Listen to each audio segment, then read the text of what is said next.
will say on roads that had stalled for all these years, including a road in Gongon constituency, where he said that zero work had happened. For 60 years, there was not a single tarmac road in his own area. In less than 4 years, he has almost about over 100 kilometers of road that has actually been earmarked, either contractors are on site or ongoing, including the road where they were utilizing. In fact, sometimes I ask myself, you know, when I'm elected to parliament, through the people of Uriri, I speak for my people first, because they're the ones who give me the charter to get to the table, to discuss their matter.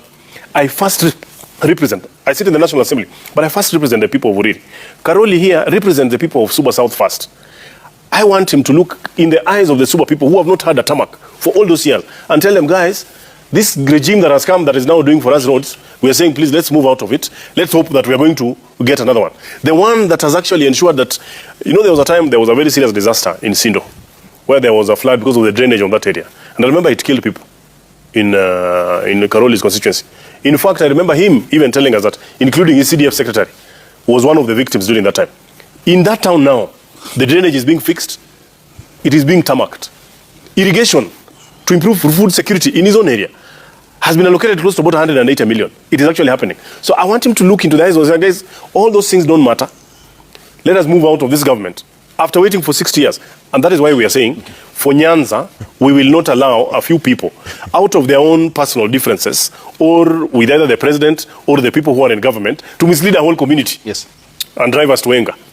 You know, that talk, Baba left us in broad-based government, or we have development. What is counting are very insignificant things to the overall scheme of things.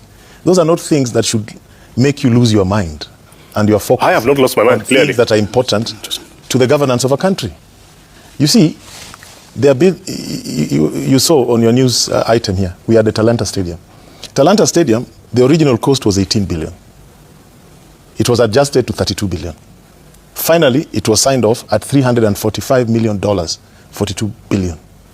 No tender, no third-party review, nothing.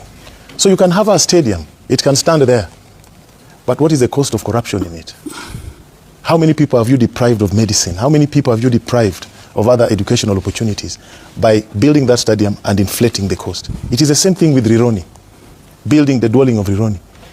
Infrastructure projects must be subjected to independent design, independent competition, independent review. That is not happening in this government. All those irrigation projects we are talking about, you know very well, we were with you when I was extracting them from the archives and doing the letters. Correct. But those are small issues that should not confuse my mind to the big picture of governance in this country. That is what we are trying to say. And what I'm trying to tell you, our leaders in Luoland have brought shame to the community by talking about very mundane and pedestrian things as if they are some gospel that we should follow, that Baba left us in broad-based. The political power of the Luo people is in the association with the other communities. That is where Baba left us, with the Luyas, with the Kambas, with the Masais, with everybody who has been supporting us. Yes. So that is what we should focus on, and Baba taught us that a country should be governed properly.